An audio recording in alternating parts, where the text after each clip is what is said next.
আমাদের আত্মবিশ্বাস বাড়ছে। এখন নিজে ঘর থেকে একা বের হতো আর ভয় লাগে না, কারণ এখন হচ্ছে নিজেকে নিজে আত্মরক্ষা করতে পারবো, সেই আত্মবিশ্বাসটা এখন জমে গেছে কারাটের কারণে। আমি মনে করি প্রত্যেকটা মেয়েরই কারাতে জানাটা আবশ্যক, যেহেতু এখন পরিস্থিতি খারাপ।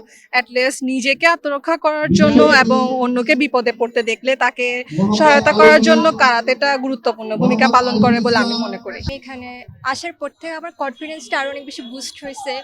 আমার যে সিকিউরিটি ছিল যে আমাদের কিছু হবে না, আমাকে যদি এখন কেউ অ্যাটাক করে আমি সেটা প্রতিরোধ করতে পারবো না। অ্যাটলিস্ট এখানে শেখার পর আমি একটা স্কিল জানছি।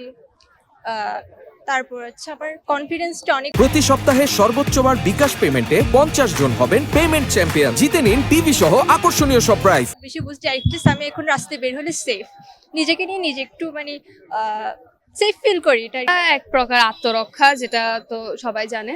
আর এখানে আসাটা কেমন মানে একটা অভ্যাস হয়ে গেছে আমাদের ভালো লাগে। এখানে সবাই অনেক ফ্রেন্ডলি, সেন্সি, অনেক আদর করে আমাদের করায়, সবার বিহেভিয়ার অনেক ভালো।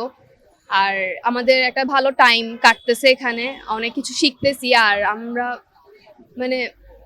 স্ট্রং হচ্ছি, ফিট হচ্ছি, এটা আমরা ফিল করতেছি। আমি যে 5 বছর ধরে করতেছি, আমি ফিল করতেছি যে আমি অনেক ডেভেলপ হয়েছে আমার মধ্যে। আমার ভাই বোনও করে, বড় ভাই বোন। তো কারাতে শেখার জন্য আমি প্রত্যেকটা নারীর জন্যই বাধ্যতামূলক বলে মনে করি, কারণ শারীরিক মানসিক সুস্থতার জন্য অবশ্যই কারাতে একটি গুরুত্বপূর্ণ স্পোর্টস।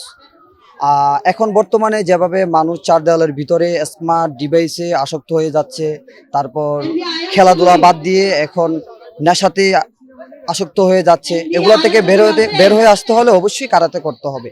একটা মেয়ের এখন প্রত্যেকটা সোসাইটির যে একটা অবস্থা, মেয়েরা এখন কোনোভাবেই নিরাপদ নাই। আমার বোন, আপনার বোন, কেউই নিরাপদ নাই। তো আশা করি যারা কারাতে করবে, কারাতে শিখবে, যারা কারাতে জানে, তাদের লাইফ তারা নিজেই সেভ করতে পারবে। দিয়ে যে উনি সুযোগ করে দিয়েছেন, আমি মনে করি এই চানগাঁওতে এই একাডেমিকে অনেক এগিয়ে নিয়েছে, অনেক দিন এগিয়ে নিয়েছে।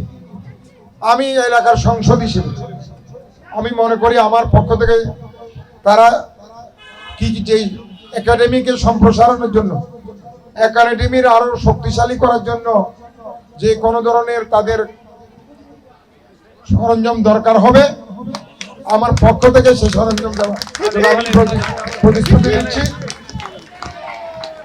আমরা চাই আমাদের আগামী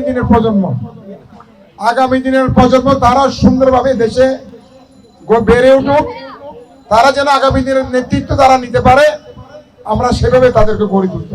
সম্প্রতি যেটা সাউথ এশিয়ান গেম 7টা দেশে অংশগ্রহণ করছে, আমাদের একাডেমিরও 3 জন ছাত্রছাত্রী ওখানে অংশগ্রহণ করেছে। আমি আশা করবো আপনাদের সহযোগিতা পেলে আমাদের এই একাডেমির ছাত্রছাত্রীরা বাংলাদেশের গণ্ডি পেরিয়ে বাংলাদেশের পতাকা বুকে নিয়ে আমাদের এই চট্টগ্রামের চাঁদগাঁও আবাসিকের সুনাম যেমন বয়ে আনবে। আমি চাইবো আপনারা একটু সহযোগিতা করবেন। বিশেষ করে আমাদের একটা ম্যাট দরকার, আমাদের ম্যাট থাকলে আজকের ডিসপ্লেটা আরো অনেক সুন্দর হতে পারত। সাউথ এশিয়ান কারাতে চ্যাম্পিয়নশিপে যারা বিজয়ী হয়েছ এবং আজকে যারা ব্ল্যাক বেল্ট পেয়েছ, সবাইকে আমি আমার ব্যক্তিগত পক্ষ থেকে এবং চাঁদগাঁও আবাসিক এলাকা কল্যাণ সমিতির পক্ষ থেকে অভিনন্দন জানাচ্ছি। পরিবারের পক্ষ থেকে, আমাদের সবার পক্ষ থেকে ওনাকে আন্তরিকভাবে কৃতজ্ঞতা ও ধন্যবাদ জানিয়ে আজকের এই অনুষ্ঠান এখানেই সমাপ্ত ঘোষণা করছি।